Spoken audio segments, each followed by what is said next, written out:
Hello, welcome to Redmen TV. It's an uncensored match build-up. Liverpool face Sporting Lisbon in the final pre-season game of the US tour. I am Ross Challeney. This is Tom Dutton. Hello, Mr. Tom Dutton. You remember my name? I did, yeah. After 2.5 years, I finally remembered your name. Hey. Before we start, Tom, big week this week over on redmentv.com. It is exclusives week. So every day this week we have an exclusive interview with a Liverpool player, building up to the big one. Mr. Chris Pajak and Jurgen Klopp sit down. Wait for that, you know. Massive interview. It was boss last pre-season when Paul got to speak to him. I can't wait to see what Chris has in store, because he loves all his tactics and stuff. Yeah. I can't wait to hear what Jurgen Klopp has to say. Once you watch this, go over there, get subscribed, start your free month, get all that content for free, go and check out all the other stuff all over the website. And as I mentioned on the news, you get all that, and if you start your free month now, you get all the start of the season content that we normally do on Redmen TV. This guy's too good. He's recited the whole thing. It's like I'm in marketing, Tom. Anyway, on to the game. Like I said, it's the final game. We've lost both games in America, Tom. It would be nice just to finish on a little win. I know results don't matter, but... And we should do as well, because look, they've conceded twice, and they've had 3 pre-season games. They've conceded 2 in each game. They've not won one yet. They lost on pens in the last game.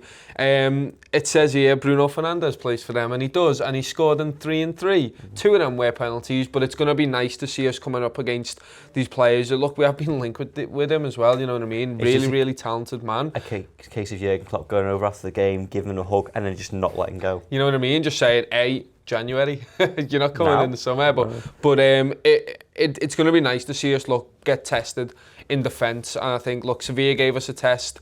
And we have been tested this pre-season, of course we have, but it just keep testing us, keep getting the groundwork for the defensive stability going, because we're going to need that in the start of the season when we don't have that front three fit and firing because of them not having rests and them coming late back into pre-season. It's going to be really interesting to see.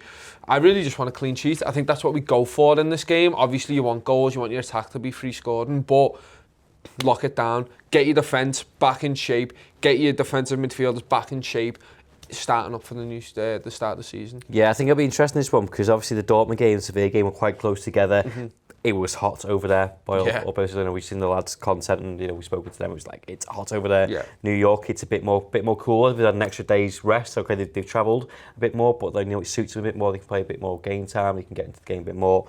And do you know what? Sporting Lisbon aren't anymore, because Tom, they've got some. Like you said, they've already got decent players.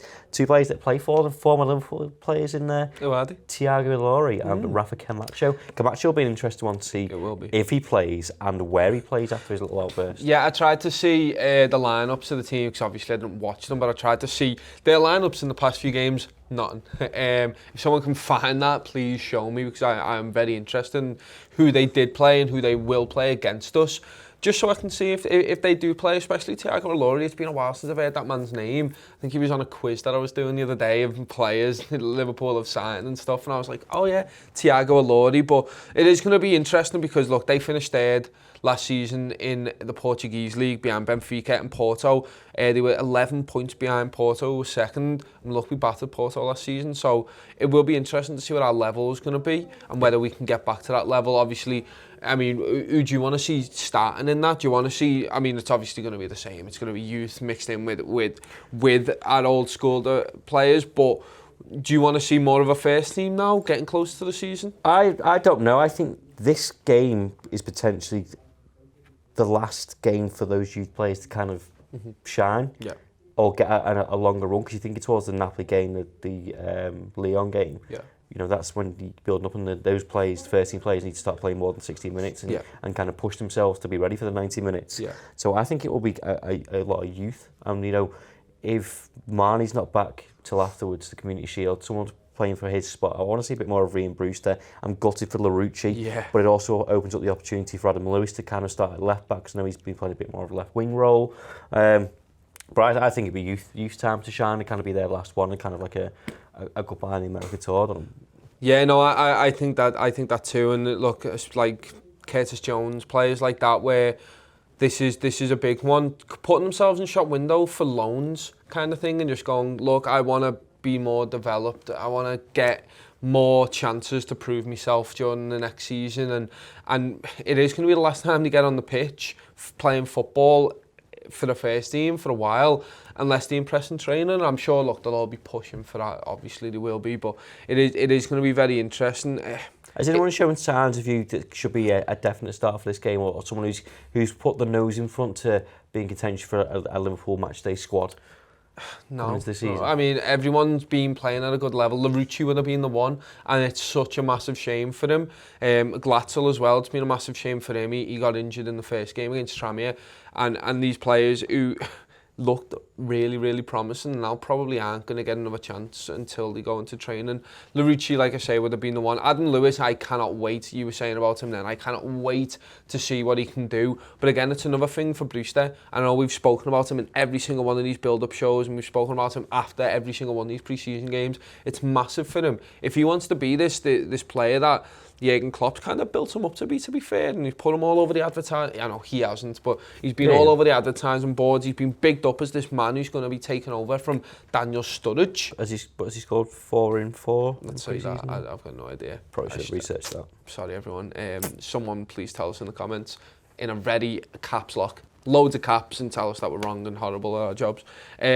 But yeah, Brewster's a massive one. I think he's got to go out there and impress again. He's got to link up, because it's about him not just impressing Klopp. Now it's about linking up well and getting an understanding with all these players, because he's going to be playing with all these people. And what about Divock Origi? He's another one. Because I watched the Sevilla game, and I know it's pre-season, and I know it's different circumstances, but like he was like showing signs of it. He looks sharp to me. He was dropping deep for the ball. His first shots would look really good. He always found himself in the right place at the right time. So that goal against Sevilla, for example, was a bit like the Barcelona one. Like he's in the right place. He's found some space. Finish. Yeah, he's got no one around him, and another good finish. And you know, I touched on it before, of that kind of the Mane spot, we'll call it now.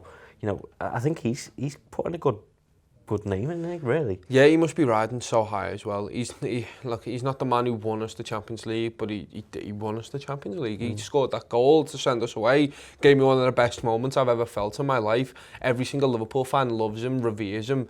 Imagine what that's doing for him, and knowing that he can do no wrong. Yeah. Basically, this man has gone from the start of last season and that pre-season to the start of this pre-season. Just everything about him just seems a bit more silky. He knows now that he can fit in with these fantastic players and can start vying for a proper first team spot. Imagine at the end of the season, if it's literally them four all trying to get in the team, he just goes, look, Bobby, I know you're fantastic, but I'm better at this. I'm better against this team. When you don't drop Bobby at all, whereas it could be halfway through the season, we go, hey, look, Divock Origi starts this game because he's better against this type of system, you know what I mean? And all the fans are sound with it. Yeah, I know what he's capable of. To be honest, I want to see Virgil van Dijk take massive control of this. I want to see Trent, I want to see Robbo. I talked about the defence before. I want to see them just go, right, we're laying down a market. I wouldn't mind seeing that back four start now. Joe Matip coming in there for the first half team and just coming in, get everyone settled. I know Alisson isn't back, I get that, but just to have that little bit of understanding again and push on. Cool. Score prediction, Tom? They're going to concede 2, we're going to concede none, but... It's 2-0 then? Yeah, but no, I think we're going to score more than that. I think it's going to be a 3-0. I really think we're going to... I trust in this team to just go, no, we're going to not concede. Going to stay up for it? Probably not. Okay, cool. 1 o'clock kick-off, English time, British time, sorry. I'll go for 2-0 as well. So yeah, there's your build-up for Sporting Lisbon. Don't forget to check out all the rest of the stuff, as I mentioned before, over on the website. Interviews with every Liverpool, well, not every Liverpool player, every day with a Liverpool player over on redmentv.com. They're all going to cover it over there as well. So there will be people watching it over there, namely at the ground, which is Paul, Chris and Ben. So I know I'm not watching it, I'll watch it the next day. But they'll be there with all the coverage as well. And some post-match stuff, speaking to Jurgen Klopp after the game, hopefully in his press conference. And then after that, we're off to Edinburgh. And then we're off to Switzerland, me and Ross. So we'll be keeping you covered throughout the whole of the pre-season, every single game. And then on to the season. Hopefully we're going to try and get to every game as well, which is going to be very, very cool. Cool. Well, you've outroed that very well, Tom. Yeah. See you soon. Bye.